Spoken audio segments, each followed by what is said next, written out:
মা বাবার প্রতি দয়া ও শ্রদ্ধার ফল। ইসলামে মা বাবার প্রতি দয়া ও শ্রদ্ধার গুরুত্ব অত্যন্ত বেশি। একটি সত্য ঘটনা আপনাদেরকে শোনাই, যা হাদিস দ্বারা প্রমাণিত। একবার রাসূলুল্লাহ সাল্লাল্লাহু আলাইহি ওয়াসাল্লাম সাহাবাদের সামনে তিনজন ব্যক্তির গল্প উল্লেখ করেন, যারা একটি গুহায় আটকা পড়েছিল। পাহাড় থেকে একটি বড় পাথর গড়িয়ে এসে গুহার মুখ বন্ধ করে দেয়। তারা সেখান থেকে মুক্তির জন্য আল্লাহর কাছে তাদের জীবনের সৎ কাজের মাধ্যমে দোয়া করতে শুরু করে। তাদের মধ্যে একজন ব্যক্তি বললেন, হে আল্লাহ, আমার মা বাবা খুব বৃদ্ধ ছিলেন। আমি প্রতিদিন তাদের জন্য দুধ সংগ্রহ করতাম। একদিন কাজে দেরি হয়ে যাওয়ায় রাত হয়ে যায়।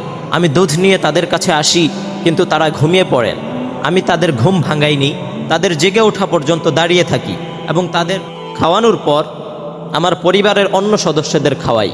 হে আল্লাহ, যদি এই কাজটি আপনার সন্তুষ্টির জন্য করে থাকি, তাহলে আমাদের মুক্তি দিন। তার দোয়ার পর পাথর কিছুটা সরে যায়। এ ঘটনা সহিহ বুখারী হাদিস নাম্বার 5974 এবং সহিহ মুসলিম হাদিস নাম্বার 2743-এ বর্ণিত হয়েছে। শিক্ষা: মা বাবার প্রতি শ্রদ্ধা ও সেবা আল্লাহর নিকট প্রিয় আমল। এর পুরস্কার দুনিয়া ও আখিরাতে পাওয়া যায়।